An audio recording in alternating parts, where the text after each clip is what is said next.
গ্রীষ্মকালে এরকম পাকা পাকা আনারস, তাও যদি হয় কাসুন্দি দিয়ে, তাও যদি হয় ঘরে তৈরি কাসুন্দি, মন্দ হয় না কিন্তু।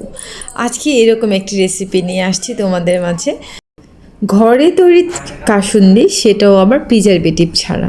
কোনো প্রকার প্রিজারভেটিভ ছাড়া ঘরে তৈরি কাসুন্দি দিয়ে যদি এরকম একটা যে কোনো কাঁচা আম, পেয়ারা মাখা, আমরা আর অনেক কিছুতে খাওয়া যায়, এরকম একটা রেসিপি যদি আজকে তোমাদেরকে শিখিয়ে দিই, কেমন হয় বলো তো? মন্দ নয়।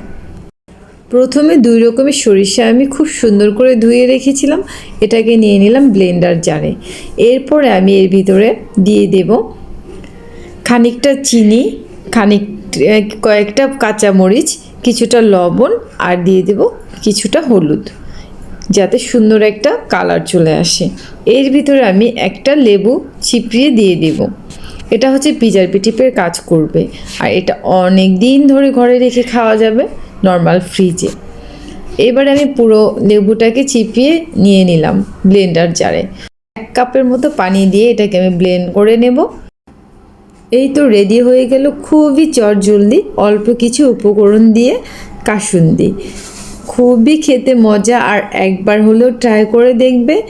আর এখন এটাকে সংরক্ষণ করার জন্য একটি জারের মধ্যে আমি নিয়ে নেব, আর নর্মাল ফ্রিজে রেখে যখন প্রয়োজন হবে প্রয়োজন মতো যে কোনো কিছু মাখিয়ে খাবো। অসম্ভব মজা হয়ে যায়। যে কোনো কাঁচা টক জাতীয় ফল আমরা যখন খাই তখন এটা কিন্তু রান্নার কাজেও ব্যবহার করতে পারবে। আর ব্লেন্ডার জারে যতটুকু বেঁচে গিয়েছিল ওটা দিয়ে কিন্তু এবার আমি আনারস মাখাবো। আনারস মাখাটা কিন্তু সেই রকম টেস্ট হয়েছিল, আর তোমাদের নিশ্চয়ই জিভে জল চলে আসছে। তোমরাও বাসায় বানিয়ে ট্রাই করে ফেলো।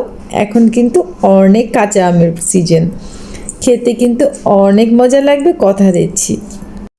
আজ এই পর্যন্তই, দেখা হয়ে যাবে নেক্সট আবারও কোনো ভিডিওতে।